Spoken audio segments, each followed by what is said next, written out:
तो मुफ्त वाली योजना यानी फ्री स्कीम पर एमपी में एक बार फिर से बयानों का शोर शुरू हो गया है। फ्री स्कीम को लेकर विपक्ष की ओर से लगातार सवाल उठाए जा रहे हैं। फ्रीबीज पर उपनेता प्रतिपक्ष हेमंत कटारे ने कहा कि रेवड़ियां बांटकर विकसित भारत नहीं बन सकता, कौशल विकास से ही विकास की राह तैयार रहेगी। इसलिए फ्री एजुकेशन, फ्री स्वास्थ्य जैसी सुविधाएं महिलाओं को और प्रदेशवासियों को दीजिए। वहीं हेमंत कटारे के बयान पर बीजेपी ने कहा कि सरकार गरीब जनता के लिए काम करती है और सरकार की योजनाओं से लाडली बहनों के जीवन में बदलाव आया है। लेकिन एक सवाल यह भी है कि फ्री वाली योजनाओं ने राज्यों को कर्ज में डुबो दिया है, क्योंकि इन योजनाओं पर राज्य सरकार हर महीने हजारों करोड़ रुपए खर्च करती है। लाडली बहना योजना पर ही हर महीने करीब 1500 से 2000 करोड़ रुपए खर्च आता है, जिसके कारण प्रदेश पर कर्ज का भार लगातार बढ़ रहा है।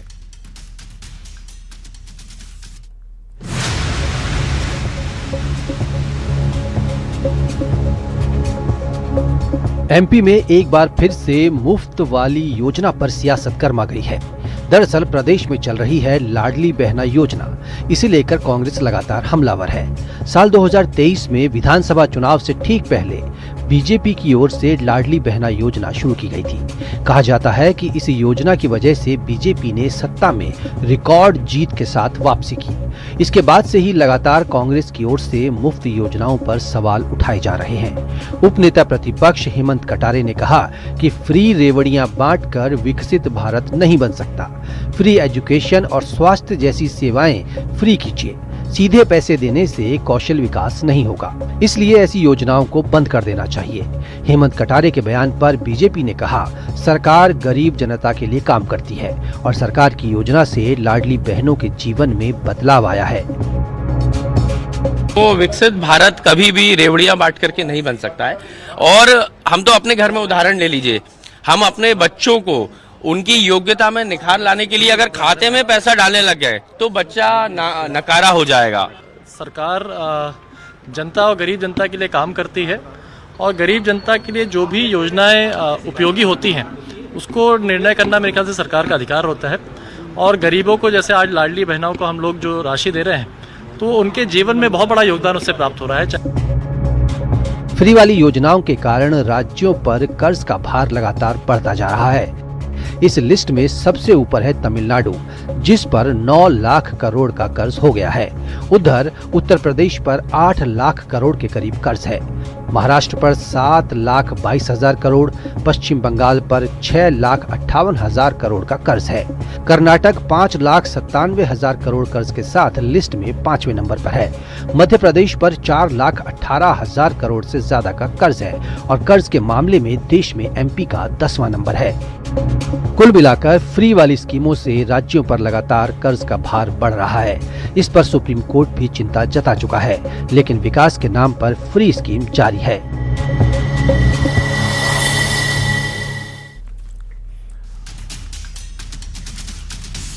तो अब ऐसा कोई चुनाव नहीं है जिसमें मुफ्त की रेवड़ियों का ऐलान नहीं किया जाता हो। राजनीतिक दलों के बीच अधिक से अधिक मुफ्त की रेवड़ियां बांटने की होड़ मची है, लेकिन सवाल यह है कि राज्यों पर जो बोझ बढ़ रहा है उसका क्या। आज इसी पर बात, लेकिन पहले सवालों पर नजर। और हमारे आज के बड़े सवाल है कि आज चुनाव जीतने के लिए ही फ्री स्कीम्स लाई जाती हैं, वोट हासिल करने के लिए। और दूसरा और महत्वपूर्ण सवाल है, सीधे पैसा देकर वोट बैंक बनाना क्या वाकई इन फ्रीबीज का बड़ा मकसद है। तीसरा और आखिरी सवाल, महत्वपूर्ण सवाल है, क्या विकास कम, कर्ज का भार ज्यादा हो गया है राज्यों पर, और इनमें कौन कौन से राज्य शामिल हैं, यह भी सवाल रहेगा। चर्चा शुरू करें। सबसे पहले बेहद खास मेहमानों से आपको मिला देते हैं। हमारे साथ प्रवीण धौलपुरे जी हैं, प्रवक्ता कांग्रेस, वंदना त्रिपाठी जी, प्रवक्ता बीजेपी, विजय सरदाना जी अर्थशास्त्री हैं, राकेश गोयल जी राजनीतिक विश्लेषक, और डॉक्टर सत्य प्रकाश शर्मा जी वरिष्ठ पत्रकार। आप सभी का बहुत स्वागत है। लेकिन बड़ा महत्वपूर्ण है, फ्रीबीज पर न केवल यहां से राजनीतिक तौर पर आवाज उठी है, बल्कि सुप्रीम कोर्ट इस पर कह चुका है, बहुत सारे सवाल उठा चुका है। RBI, reserve bank of India की तरफ से कई तरह के सवाल उठाए जा चुके हैं। आरबीआई ने कहा था इसमें आंध्र प्रदेश, मध्य प्रदेश, पश्चिम बंगाल, कई राज्य शामिल हैं। यह साफ कहा गया कि इन राज्यों पर फिस्कल डेफिसिट बढ़ रहा है इन फ्रीबीज या फ्री की योजनाओं के जरिए। वहीं सुप्रीम कोर्ट साफ कह चुका है कि विकास का जो पैसा, जो विकास में लगना चाहिए, जो मूलभूत जरूरतों के लिए पैसा लगना चाहिए, वो फ्रीबीज में लग जाता है। बेहतर होता कि आप फ्रीबीज लोगों के, महिलाओं के खातों में पैसा डालते, उससे बेहतर यह होता कि आप उनके लिए रोजगार पैदा करते, उन्हें सक्षम बनाते? ये तमाम तरह के सवाल जरूर इन पर हम चर्चा करेंगे, लेकिन सबसे पहले विजय सरदाना जी मैं आपके पास आऊंगा। बहुत सारे राज्य हैं, केवल एक राज्य नहीं जहां जहां ये योजनाएं चल रही, तमिलनाडु, कर्नाटक, वेस्ट बंगाल, मध्य प्रदेश, महाराष्ट्र, हिमाचल, तमाम राज्य शामिल हैं। वाकई विकास में ये बड़े बाधक हैं, या फिर आप मानते हैं कि अकाउंट में कुछ महिलाओं को अगर पैसा जा रहा है तो उनका लिविंग स्टैंडर्ड भी बदल रहा होगा? इससे भी तो इनकार नहीं किया जा सकता ना। विजय सरदाना जी, सबसे पहले आपको, सभी पैनलिस्ट और दर्शकों को मेरा प्रणाम। देखिए, सबसे पहली बात यह है कि किसी भी मंत्री या किसी भी नेता की जेब से एक भी पैसा फ्रीबीज में नहीं जाता। ये जो सरकारें बोलती हैं कि साहब हम आपके लिए कर रहे हैं, जनता का पैसा ही बांटा जाता है। लेकिन ये कहा जाता है कि बीजेपी दे रही है या कांग्रेस दे रही है या टीडीपी दे रही है। ये जनता को बरगलाने वाली बातें हैं। जनता का पैसा जो डेवलपमेंट में लगना चाहिए था, उसको राजनीतिक रिश्वत के रूप में सब्सिडीज या स्कीम के नाम पे बांटा जाता है। ऐसा क्यों होता है? क्योंकि जो डेवलपमेंट का काम होता है, हम उसको 5 साल नहीं करते और चुनाव से पहले हम रेवड़ियां बांटने का काम शुरू कर देते हैं। और प्रधानमंत्री जी ने खुद बोला इस बात पे, ये जो रेवड़ियां हैं ये भारत के लोकतंत्र के लिए खतरनाक है। लेकिन दुख की बात यह है कि अपने ही राज्यों में और अपनी ही केंद्र सरकार में अपनी ही बात को वो खुद अमल में नहीं ला पा रहे हैं। इससे ये पता लगता है कि उनकी राजनीतिक मजबूरी कितनी ज्यादा है जी। और रही बात की स्टेट वाइज, भारत सरकार का भी आप देख लीजिए, जितना हमारे को ब्याज देना पड़ रहा है लोन के ऊपर, केंद्र सरकार का जितना लोन है उस पे जितना ब्याज देना पड़ रहा है, उतना ही हर साल हमको बैंकों से कर्जा लेना पड़ रहा है लोन चुकाने के लिए जी। ये हालात तो केंद्र सरकार की है। ठीक है, राज्य सरकारों की हाल इतने खराब है कि जितना टैक्स कलेक्शन वो करते हैं, बहुत सारे राज्य, अगर आप जिनकी बात कर रहे थे, अगर आप उनको ध्यान से देखें तो अरुणाचल प्रदेश का 60% जो है वो जीडीपी का उधार है, डेट है। हिमाचल में 45%, नागालैंड में 40%, मेघालय में। तो कहने का मतलब यह है कि किसी भी राज्य सरकार में किसी भी पॉलिटिकल पार्टी ने आज तक कोई अकाउंटेबिलिटी नहीं है कि इस इररिस्पॉन्सिबल पॉलिटिकल डिसीजंस के लिए जिम्मेदार आप किसको ठहराएंगे जी। हिंदुस्तान के अंदर संविधान में ऐसा कोई प्रावधान नहीं है कि ये जो इररिस्पॉन्सिबल डिसीजन हो रहे हैं इस पे कार्रवाई हो। मेरा एक पीआईएल है सुप्रीम कोर्ट में, अब प्रशांत मैं आपको बता जी जी, मेरा पीआईएल ये है सुप्रीम कोर्ट में, और सुप्रीम कोर्ट ने आज तक उसको टाइम नहीं मिला जवाब देने के लिए, with due respect to supreme court. मैंने ये कहा था सुप्रीम कोर्ट ये आदेश पारित करे, जब भी इलेक्शन होते हैं, जो इलेक्शन मैनिफेस्टो में फ्रीबीज या जो भी स्कीम आप बांटते हो, हर एक इलेक्शन मैनिफेस्टो में उसकी बैलेंस शीट होनी चाहिए कि आपकी स्कीमों से कितना खर्चा होगा। अलग अलग स्कीम को आप बताइए, किन किन को दिया जाएगा वो क्राइटेरिया बताइए, और साथ में ये पैसा कहां से उगाया जाएगा, टैक्स बढ़ा के या पुरानी स्कीमों का नाम बदल के, आप कैसे ये करोगे। ये एक छोटा सा ऑर्डर सुप्रीम कोर्ट से पिछले 3 साल से हम निवेदन कर रहे हैं। Supreme court, honourable supreme court इस बात को टाइम नहीं दे रहा है कि राजनीति को कैसे सुधारा जाए। बिल्कुल विजय सरदाना जी, बहुत सारी बातें आपने एक साथ बता दी हैं और स्वाभाविक है, हालांकि वक्त थोड़ा कम है, नहीं तो आपसे बहुत सारी बातें शायद निकलती यहां से। लेकिन ये बहुत वाकई बड़ा सवाल है कि आखिर पैसा आएगा कहां से? जो फ्रीबीज आप दे रहे हैं वो पैसा उस मद से आ रहा है जो विकास में लगना चाहिए था, जनता का टैक्स है। वंदना त्रिपाठी जी के पास मैं जाऊंगा। डजंट मैटर कि बीजेपी या कांग्रेस सरकार या नॉन बीजेपी कांग्रेस सरकारें सभी फ्रीबीज दे रही हैं। तमिलनाडु में तो टेलीविजन और लैपटॉप तक बांटे जाते हैं। वंदना त्रिपाठी जी, अभी स्पीड न्यूज आपने सुनी होगी, आपके जो राष्ट्रीय अध्यक्ष हैं नितिन नवीन 20,000 लीटर पानी का अनाउंसमेंट किया है, फ्री पानी का अनाउंसमेंट तमिलनाडु में। कहेंगे कुछ इस पर? नमस्कार प्रशांत जी, मेरी आवाज आ रही? जी प्लीज। नमस्कार प्रशांत जी, बाकी सम्मानित पैनल को भी नमस्कार। देखिए प्रशांत जी, भारतीय जनता पार्टी ने मध्य प्रदेश में खास करके, क्योंकि हम मध्य प्रदेश के परिप्रेक्ष्य में बात कर रहे हैं, तो मध्य प्रदेश में जो भी योजनाएं चलाई हैं महिलाओं के लिए, खास करके जैसे कि लाडली बहना योजना, वो फ्री बीज तो हम उन्हें नहीं कह सकते। हाँ, संबलता और सक्षमता प्रदान करने की योजना जरूर है। आज हमारी बहनें अगर छोटे छोटे खर्चों के लिए दूसरों पर निर्भर हैं और अगर हम एक मिनिमम अमाउंट उन्हें दे रहे हैं तो मुझे नहीं लगता कि इसमें कुछ गलत है। वंदना सरकार का त्रिपाठी जी, काम आपको है नहीं लगता गरीबों के कि वो कल्याण के लिए बहनें, कार्य वो करना? महिलाएं, उनके लिए शिक्षा और स्वास्थ्य उस 1000, 1500, 2000, 2500 रुपए अकाउंट में डालने से ज्यादा जरूरी है?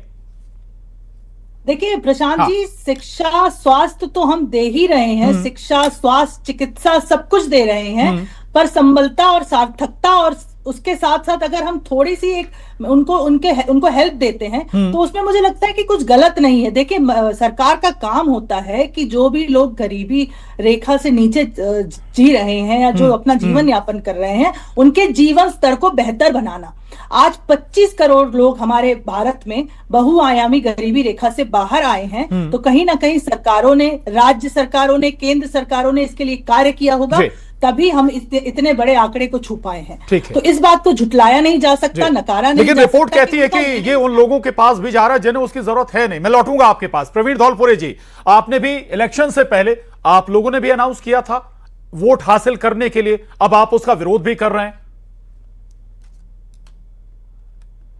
देखिए जी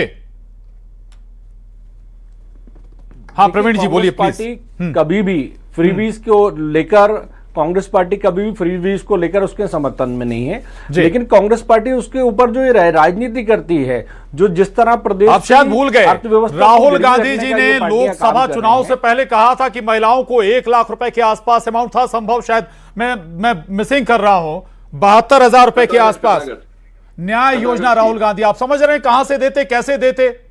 मैं आऊंगा इस पर, विजय सरदाने जी से जरूर पूछूंगा, लेकिन प्लीज अपनी बात पूरी करिए आप। हाँ प्रशांत जी, देखिए हमारा जो विजन था, हम पहले रोजगार का सृजन करते हैं, मध्य प्रदेश की महिलाओं को आत्मनिर्भर बनाते हैं, उसके बाद उनको देते। क्योंकि मैं तो देख रहा था बीजेपी प्रवक्ता, खुद एक बहन है हमारी, और वो खुद एक मध्य प्रदेश की बहन है, तो पहले उनको समझना चाहिए कि आज मध्य प्रदेश की जो लाडली बहनों को पैसा मिल रहा है, क्या उनके लिए स्वावलंबन के लिए मिल रहा है कि फ्री की रेवड़ी है?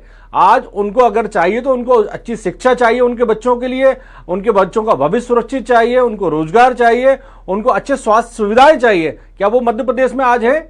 देखिए राहुल गांधी जी का जो विजन था, माननीय कमलनाथ जी जिस विजन को लेकर चले थे, हम लोग मध्य प्रदेश को एक औद्योगिक क्रांति लेके आने वाले थे।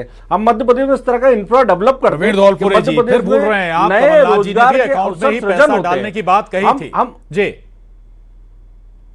प्लीज देखिए, निश्चित रूप से पैसा उनके अकाउंट्स में जाता, किसी व्यक्ति विशेष के अकाउंट में जाकर चुंगी और बेईमानी और भ्रष्टाचार नहीं होता, उनके अकाउंट में जाता। लेकिन वो पैसा मध्य प्रदेश की सरकार अन्य राज्यों के मुकाबले, जो आज हम 10वें नंबर पे, वो लोन लेके, कर्ज लेके नहीं देते। हम लोग यहाँ का पैसा उसको सृजन करके देते, हम रोजगार के रूप में उसको देते। लेकिन जिस तरह से कर्ज लेके सरकार ये रेवड़ियां बांट रही है, आपका मानना है कि आप शायद कहीं और से व्यवस्था करते हैं। मैं आपके पास, ठीक है। सत्यनारायण शर्मा जी, माफ कीजिएगा, सत्यप्रकाश शर्मा जी, फिर माफी मांग रहा हूं सत्यप्रकाश जी आपसे दोबारा जी, अपनी भूल के लिए। सत्यप्रकाश शर्मा जी, ये कांग्रेस आती तो क्या अलग से कहीं से पैसे ले आती या जुटा लेती? दूसरा बड़ा महत्वपूर्ण सवाल है, सुप्रीम कोर्ट कह रहा है कि भाई जो मूलभूत जरूरतों के लिए, बुनियादी सुविधाओं के लिए जो पैसा लगना चाहिए वो आप अकाउंट में डाल रहे हैं फ्रीबीज के तौर पर। देखिए प्रशांत जी, हाँ, फ्रीबीज जी या उससे रिलेटेड स्कीम्स से देश की कोई भी पॉलिटिकल पार्टी अछूती नहीं है, और ये चलन में साउथ से आया जी। लेकिन मध्य प्रदेश के परिप्रेक्ष्य में अगर कहा जाए तो ये लाडली बहना योजना भले ही एक पॉपुलिज्म स्कीम है, और जिसके कारण 2023 में जितने भी पॉलिटिशियंस थे वो ये कहते थे कि यहां एंटी इनकम्बेंसी है और कांग्रेस जीत की ओर है। लेकिन it was a master stroke of Shivraj Singh Chouhan, जिसके कारण यहां सत्ता में आई, और इसके आने के बाद कई पॉलिटिकल पार्टी, यानी चाहे अपोजिशन की हो या रूल में हो, उन्होंने उसको अपनाया और उसका इलेक्शन बेनिफिट लिया। तो इसलिए आज किसी भी पॉलिटिकल लीडर को उस पर बोलना कहीं ना कहीं एक मुसीबत लेना ही होगी। लेकिन सत्य ये है, 2014 में नरेंद्र मोदी जी के आने के पहले आपको याद होगा, एक अच्छे अर्थशास्त्री जर्नलिस्ट अरुण शौरी ने, आपको याद होगा, कहा था कांग्रेस का नहीं मिल रहा कि प्रधानमंत्री जी प्रधानमंत्री जी के लिए ये फ्रीबीज कल्चर को, क्योंकि उस समय फ्रीबीज कल्चर आया था, इसके पहले सब्सिडीज थी, इसके पहले वेलफेयर की स्कीम्स थी अटल जी और आडवाणी जी के जमाने में, लेकिन फ्रीबीज नहीं था। उस समय फ्रीबीज बढ़ चढ़कर आगे बढ़ रहा था। ये कहीं ना कहीं देश की अर्थव्यवस्था को कमजोर करने की तरफ बढ़ाएगा और ये प्रधानमंत्री मोदी के लिए बड़ा चैलेंज होगा। लेकिन हाफ पॉपुलेशन को आकर्षित करके वोट तो कबाड़े जा सकते हैं। यानी कि मेरा ये मानना है कि ये सत्य है कि जेंडर इक्वलिटी हो, लेकिन उसके लिए मुफ्त में पैसे देना इलाज नहीं है। महिलाओं को सशक्त बनाना, भले ही सिस्टम क्रश हो जाएगा। जी बिल्कुल ठीक बात है। अरुण शौरी का जिक्र कर रहे हैं आप, वरिष्ठ पत्रकार, डिसइन्वेस्टमेंट मिनिस्टर थे वाजपेयी सरकार में अरुण शौरी। राकेश गोयल जी के पास जाऊंगा। राकेश गोयल जी, भाई यहां बीजेपी और कांग्रेस वाली बात नहीं, ये तो ऐसा लग रहा है कि वाकई कल्चर हो गया ना। अगर आपने ऐसा कोई अनाउंसमेंट नहीं किया तो फिर आपका चुनाव से बाहर होने की गारंटी हो जाएगी। दक्षिण में आज भी वैसा ही कल्चर है जिसका जिक्र सत्यप्रकाश जी कर भी रहे थे कि कल्चर तो दक्षिण से आया है। मजबूरी है अब आपको फ्रीबीज का अनाउंसमेंट करना। देखिए प्रशांत जी, बिल्कुल ये सत्य बात है। जब पॉलिटिकल पार्टी इलेक्शन लड़ती है तो उससे पहले वो अपनी जीत की सभी संभावनाओं पर कार्य करती है और एक दूसरे को देखकर भी इस तरीके की बातें की जाती है। पर मुझे भाजपा के अंदर एक अच्छी चीज ये लगी, इन्होंने झूठ तो नहीं बोला। जैसे कांग्रेस, क्या मैं अभी सुन रहा था, राहुल गांधी खटाखट पैसा डालते हैं तो वो सही होता, और अब आज उसको ही वो उसके विरोध में है। हिमाचल की महिलाओं के साथ कांग्रेस ने वादा किया और वो वादा उन्होंने सरकार आने का तोड़ दिया। कम से कम भाजपा के अंदर ये तो नहीं, उन्होंने अगर कोई पैसा दिया तो उनके खातों में डला। पर मैं कहीं भी इसका समर्थन नहीं करता कि इस तरीके से फ्रीबीज बांटा जाए। फ्रीबीज होना चाहिए। जो अति पिछड़े लोग हैं, गरीब हैं और जो विकलांग है, दिव्यांग है, उनके लिए ये फ्रीबीज फिर भी मुझे लगता है। राकेश गोयल जी, यही तो फिल्टर नहीं हो पा रहा ना फ्रीबीज में। एक सबसे बड़ी परेशानी ये भी है महिलाओं के लिए, अगर जी 1500 से 2000 करोड़ मध्य प्रदेश में बांटे जा रहे हैं, दिए जा रहे हैं, हर महीने का खर्च है ये, लेकिन बहुत बड़ी संख्या में ऐसी महिलाओं के खातों में भी जाते हैं जिन्हें उसकी जरूरत नहीं है। राकेश गोयल जी। बिल्कुल प्रशांत जी, ये कहीं ना कहीं मुझे लगता है त्रुटिपूर्ण निर्णय जरूर है और सभी सरकारों को इसके बारे में सोचना चाहिए। पर क्योंकि इस पे कोई कानून नहीं है, इसी वजह से शायद कोई भी अपने आप को इस पे बैकफुट पे नहीं लाता कि अगर मैं इसको वापस लूंगा या इस फ्रीबीज को बंद करूंगा तो ऐसा ना मुझे सत्ता से दूर रहना पड़े। अगर इसमें कानून आ जाए, सभी के लिए एक ही तरीके का निर्णय हो, तो शायद मुझे लगता है कोई भी पार्टी इस पे कार्य नहीं कर पाएगी और फिर इस तरीके की घटिया योजनाएं जो है वो बंद होंगी। मैं घटिया ही बोलूंगा क्योंकि ये देश की अर्थव्यवस्था को खोखला करने के लिए, इसे कहीं भी एक आदमी का आत्मसम्मान भी इससे नीचा होता है कि जब उसको फ्री में कोई पैसा दिया जाता है, बिना कार्य के कोई पैसा दिया जाता है। इससे अच्छा कि हम प्रति व्यक्ति आय पे कार्य करें, शिक्षा पे, रोजगार पे कार्य करें, हेल्थ पे कार्य करें, वो शायद मुझे लगता है वो ज्यादा जरूरी है। और महिला को अगर सशक्त बनाना है तो महिलाओं को स्वरोजगार जो मिशन है उसके अंदर को अच्छी ट्रेनिंग देके उनको रोजगार स्थापित करने के लिए, जिससे वो खुद भी पैसा कमाए, आत्मनिर्भर बने और और महिलाओं को भी आगे रोजगार दे सके, उस पर कार्य करना चाहिए। और सरकार वैसे काफी उस पर कार्य कर भी रही है। पर ये फ्रीबीज योजनाएं जो है ये बंद होनी चाहिए। ठीक है, आप भी मानते हैं कि फ्रीबीज योजना बंद होनी चाहिए। एक बार फिर विजय सरदाना जी के पास जाऊंगा। विजय सरदाना जी, वाकई अब इसका इलाज क्या कोर्ट में जाकर ही निकलेगा? क्योंकि कोई पार्टी तो अपने स्तर पर यह नहीं कहेगी कि अब हम फ्रीबीज बंद कर रहे हैं। सेंट्रल हो, राज्य हो, किसी भी पार्टी की सरकार हो। दूसरा, एक राहुल गांधी जी का जिक्र आया था, 72,000 देने का वादा कर रहे थे। इतना बड़ा अमाउंट देते कहां से आखिर सरदाना जी? देखिए, हिंदुस्तान की जनता को भी रिश्वत लेने और देने की आदत पड़ गई। ये राजनीतिक रिश्वत है जी। आपको हम पैसा दे रहे हैं, आप बदले में हमें वोट दे दो। इसको मैं राजनीतिक रिश्वत मानता हूं। ये वेलफेयर स्कीम नहीं है। वेलफेयर स्कीम आपको देनी थी तो आप कहते हैं आपके लिए हम हॉस्पिटल बना रहे हैं और वहां इलाज फ्री होगा, वो होता है वेलफेयर जी। तो आपके लिए हम अच्छे स्कूल बना रहे हैं और फ्री एजुकेशन देंगे, वो होता है वेलफेयर, ताकि लोग अच्छी हेल्थ और अच्छी एजुकेशन के लिए जाएं। आप उनको शिक्षा नहीं दे रहे, हेल्थ नहीं दे रहे, जेब में पैसे डाल रहे हो, उस पैसे से वो दारू पिए, सिगरेट पिए, नशा करे, उस पर आपका कोई कंट्रोल नहीं। तो एक बात तो बहुत क्लियर है कि ये रिश्वत है। दूसरा, जो देश की जनता को हर पॉलिटिकल पार्टी से एक ही सवाल पूछना चाहिए कि ये जो आप लॉलीपॉप बांट रहे हैं उसका पैसा कहां से लाओगे, ये भी बता दो। क्योंकि पैसे लाने के दो ही तरीके हैं, या तो आप जनता पे टैक्स बढ़ाओगे या आप बैंकों से उधार लोगे। तो उधार लेके घी पीना मतलब अल्टीमेटली इसी जनता पे पड़ना है वो उधार। किसी नेता की जेब से आज तक चवन्नी नहीं लगी जी। किसी सीएम, किसी पीएम, किसी कैबिनेट मंत्री ने अपनी जेब से 5 पैसे सब्सिडी में कंट्रीब्यूट नहीं किए जी। ठीक है। अब सवाल इस बात का है कि जनता अगर ये कह रही है कि साहब आप 10 लाख करोड़ और उधार ले लो और जनता में बांट दो, अगली बार जो पैसा आपके डेवलपमेंट में जाना चाहिए था उसका जाएगा वो ब्याज देने में जी। हर साल जनता गरीब होगी, देश में महंगाई बढ़ेगी, देश पिछड़ेगा और हम जो बात कर रहे हैं विकसित भारत, ये सपना ही रहेगा। उधार की दुनिया से कोई विकसित नहीं हुआ आज तक जी। इस बात को समझना होगा, क्योंकि आपके पास सड़कें खराब होंगी, आपको जितना बिजली उत्पादन चाहिए उसके लिए आपके पास पैसा नहीं होगा। आज आपके पास ईरान का युद्ध चल रहा है, पिछले 10 साल में आप स्ट्रेटेजिक रिजर्व नहीं बढ़ा सके क्योंकि आपके पास पैसा नहीं था। आपके यहां R&D नहीं होती क्योंकि आपके पास पैसा नहीं है। आपके यहाँ पे पुराने इंफ्रास्ट्रक्चर को हम डेवलप नहीं कर पाते क्योंकि ठीक कहा आपने कि रिसर्च एंड डेवलपमेंट R&D की बहुत कमी है। आप कह रहे थे कि उधार लोग ही पियो चारवाक को शायद ज्यादा पढ़ लिया सियासी दलों ने।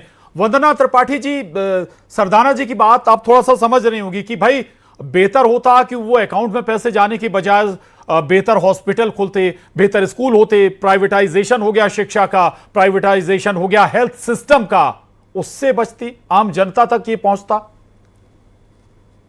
देखिए हम प्रशांत जी, हम ये स्वीकार करते हैं कि हम स्टैंडर्ड ऑफ लिविंग इंप्रूव करने के लिए कुछ योजनाएं चला रहे हैं, पर ये भी बात बिल्कुल सच है कि हमने बहनों को या अपने देश के युवाओं को स्वावलंबी बनाने के लिए भी योजनाएं चलाई हैं और उससे हमारे देश के युवा और हमारे बहनों की स्थिति बेहतर हुई है। चाहे हम अगर बहनों की बात करें तो लखपति दीदी, द्रोण दीदी, और आपको एक बात और बता दूं कि मुद्रा योजना जो हमारे देश में चलती है उसका लगभग 61% हमारी बहनों के नाम से रजिस्टर्ड है। तो कहीं ना कहीं ये दर्शाता है कि जो स्टार्टअप्स हो रहे हैं या दुनिया भर की चीजें हो रही हैं उसमें हमारी बहनों का एक रोल बढ़ा है और हमारी बहनों ने ज्यादा रोल प्ले करना स्टार्ट करा है। उसके बाद फिर जब हम कांग्रेस पार्टी पर आ जाते हैं, क्योंकि कांग्रेस पार्टी पर आना ये जरूरी है क्योंकि हेमंत कटारे जी आज जिस प्रकार की बात कर रहे हैं, तो हेमंत कटारे जी की बात से क्या जीतू पटवारी जी संतुष्ट हैं? क्या उमंग श्रृंगार जी संतुष्ट हैं? और अगर संतुष्ट हैं तो प्रस्ताव लेकर आए। इस प्रकार की बातें वो कर रहे हैं और दूसरे राज्यों में उन्हीं की सरकार फ्रीबीज और रेवड़ी बांटने का काम कर रही है। राहुल गांधी जी का स्टेटमेंट आपको याद होगा, हरियाणा में उन्होंने कहा था खटाखट खटाखट आपके अकाउंट पे पैसे आएंगे। जितना हरियाणा का बजट नहीं है उससे ज्यादा उन्होंने नहीं, राहुल गांधी तो आलू से सोना भी निकालने वाले थे। ठीक है, लेकिन प्रवीण धौलपुरी जी, चूंकि हेमंत कटारे का जिक्र कर दिया, वंदना त्रिपाठी जी ने कहीं ऐसा तो नहीं कि पार्टी से नाराज हो गए हेमंत कटारे जी? कुछ अंदरूनी राजनीति का हिस्सा तो नहीं उनका ये बयान? देखिए, ये तो भारतीय जनता पार्टी है जो खुद गुटबाजी में फंसी हुई है। वो हमसे सवाल कर रही है। हेमंत कटारे जी मध्य प्रदेश कांग्रेस के हमारे सम्मानीय विधायक है और जनता की वो आवाज उठा रहे हैं। उसी चंबल से आते हैं जहां पर पूरी तरह से कांग्रेस ने उनको पछाड़ दिया है। प्रवीण धौलपुरी जी, महिलाओं को हिमाचल प्रदेश में आप भी 1523 साल की भारतीय जनता पार्टी की सरकार में आप देखिए, 23 साल की भारतीय जनता पार्टी की सरकार में हम अंदाज लगा लीजिए, ये खुद एक बहना है। मध्य प्रदेश में फ्री की रबड़ी बढ़ रही है, तो बांटने से आप समझिए पहले कि सरकार की नीति, नियत और नियमों में कितना अंतर है। सरकार को उधार लेके बांटना पड़ रहा है, तो आप समझ लीजिए। वही मैं पूछ रहा हूं, अगर कांग्रेस सरकार आती है, आप कहां से लाते पैसे? जल्दी बहुत। राहुल गांधी जी की जो सोच समय दिया जाए। हाँ, देखिए, राहुल गांधी जी की सोच थी, राहुल गांधी जी स्पष्ट सोच थी कि एकदम अलग सोच थी। राहुल गांधी जी पहले अवसर देने की बात कर रहे थे, फिर अधिकार देने की बात कर रहे थे, फिर जाके आत्मनिर्भर बनाने की बात। उन्होंने ये नहीं बताया था कि वो 72,000 हर महिला के लिए लाएंगे कहां से। ठीक है, उसके नाम पर राजनीति। माफी चाहूंगा, वक्त थोड़ा कम है, चर्चा बहुत बड़े मसले पर है, लेकिन इतना जरूर है कि इतना जरूर समझना होगा सभी राजनीतिक दलों को कि अगर फ्रीबीज में ऐसे पैसे बांटे जाएंगे तो फिर इंफ्रास्ट्रक्चर कहां से बनेगा, स्वास्थ्य सुविधाएं कैसे विकसित होंगी और दूसरा एजुकेशन सिस्टम कैसे बेहतर बनेगा। आप सभी खास मेहमानों का बहुत शुक्रिया चर्चा में शामिल होने के लिए। महाडिबेट में बस इतना ही।